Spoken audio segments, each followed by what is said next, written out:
Ladies and gentlemen, boys and girls, and Pokemon fans of the world, it's your boy Corey, aka Crasher, here with a new video, and ladies and gentlemen, we are back once again to discuss yet more leaks for Pokemon Scarlet and Violet. Now obviously, when it comes to videos like these, there is going to be an obligatory spoilers warning for you guys in case you have accidentally clicked on this video, and you do not want to be spoiled. Now is your chance here and now to back out so you remain unspoiled when it comes to videos like these. But for those that are staying, well, you guys know what's coming.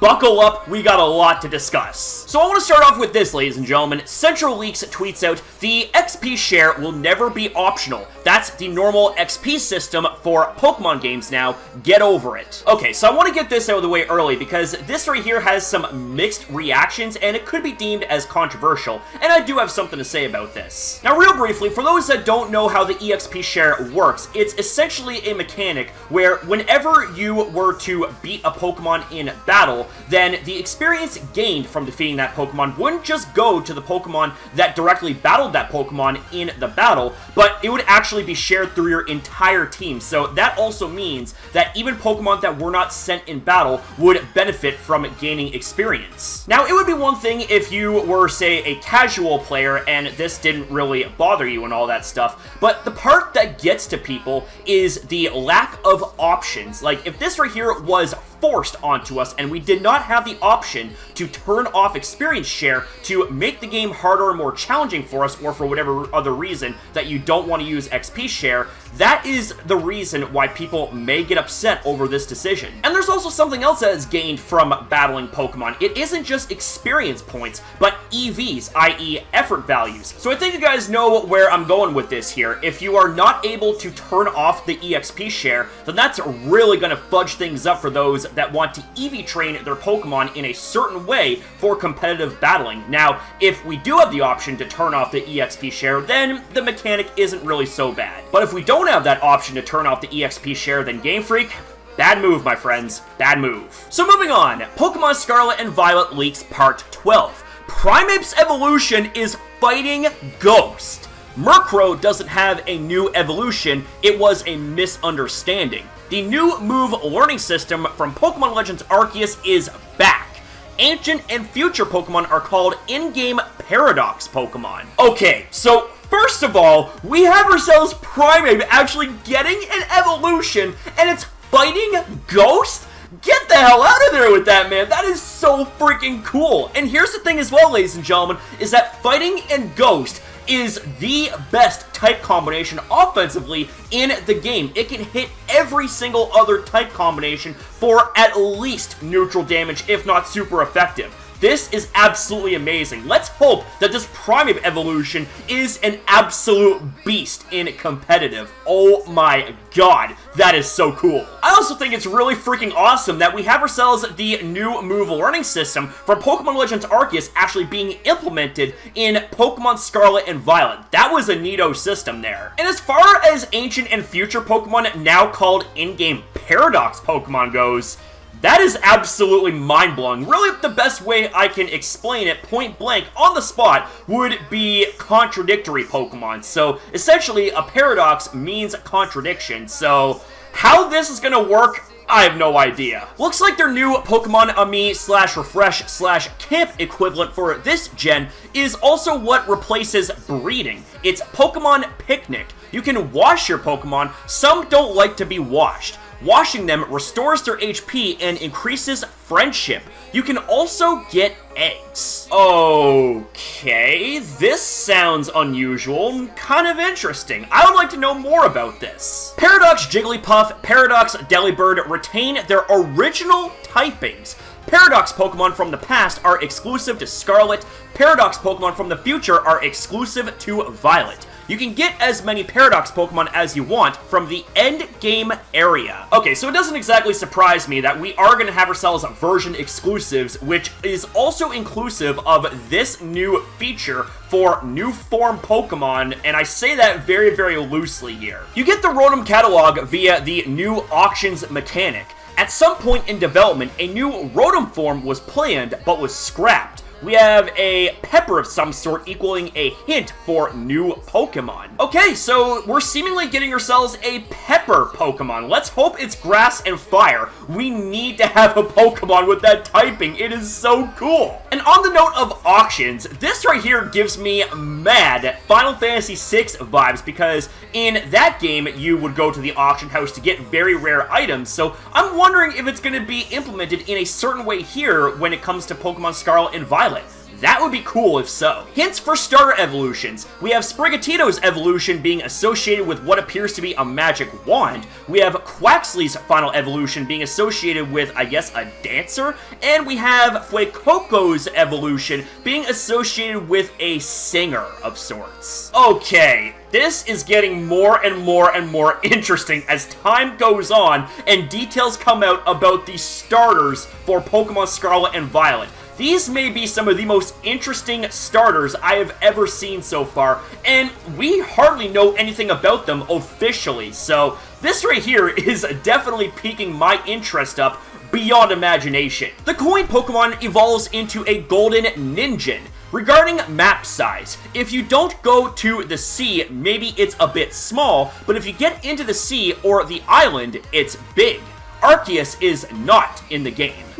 Well, that is a very interesting way to explain the size of the Gen 9 region. I guess it all depends on perspective, and depending on your location, the region may appear to be big, or it may appear to be smaller than what it actually is. I don't know. That's really my best interpretation out of that. The leaker claims that including the ocean and islands, Paldea is bigger than all Hisui areas combined. Okay, so this region is bigger than Hisui. Good to know. By the way, there are some images floating around of the Paldea map and also some sketches of the starter evolutions. Those are real, but the source asked us to not repost them, so we won't. Only one Pokemon can follow you at a time. Like recent games, they can't follow you indoors. Alright, so we have ourselves the return of following Pokemon. Woohoo! Here's the list of all currently leaked regional forms, cross-gen evolutions, paradox Pokemon, and convergent species for Pokemon Scarlet and Violet. The ones marked in red haven't been explicitly confirmed yet, but have been strongly hinted at by leakers. And what we have here is the following. Regional forms, Wooper in brackets Poison, and Tauros. New evolutions, we have Primeape, Wooper, Girafarig, Dunsparce, and Bisharp.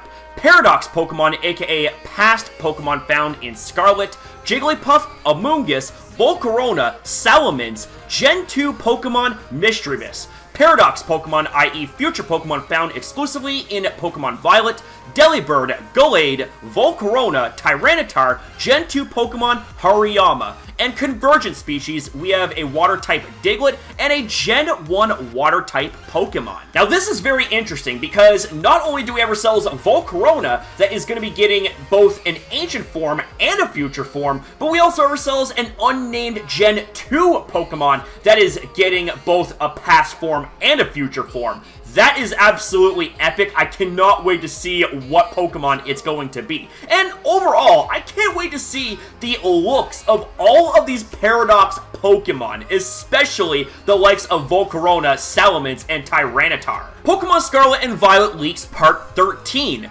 Paldean Tauros doesn't evolve. However, it has 3 different forms. Each form lives on a different area of the region. One form is a single type, the other 2 forms have 2 types. Okay, so it seems like the Tauros is getting the royal treatment when it comes to a regional form, because by the sounds of things, it seems like we're gonna have ourselves 3 different variations of Paldean Tauros. How freaking cool is that? It is about damn time that the Gen 1 Bull got some much needed love, and it looks like it's going to be taking place here in the Gen 9 games. Furthermore, looks like the Cantonian Tauros is also in the game. The new worm Pokemon was teased on the first trailer, so it's probably this. And we have ourselves an image that showcases something from the trailer where it looks like a Pokemon is burrowing in the ground. Perhaps it is the worm Pokemon. The single type Paldean Tauros is fighting. A fighting type Tauros!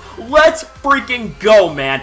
That absolutely excites me. Like in Legends Arceus, Pokemon don't evolve automatically. You can choose when to evolve them. The flag on the image is related to the evil team, and what we have here is an image showcasing two flags with flames and other patterns on them.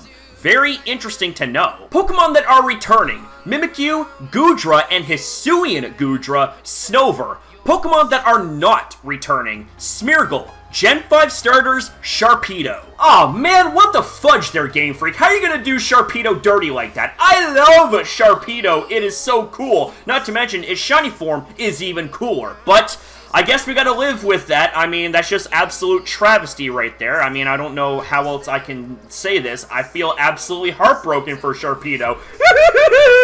No new Garchomp form. Fuecoco's evolution signature move is sound-based. Pawmi's evolution is very good late game. New 3-stage fire Pokemon. Reaffirmed the gyms don't have level scaling, but can be done in any order. Okay, now I'm even more curious about Pawmi and its evolved forms and how they're supposedly going to be very good late game.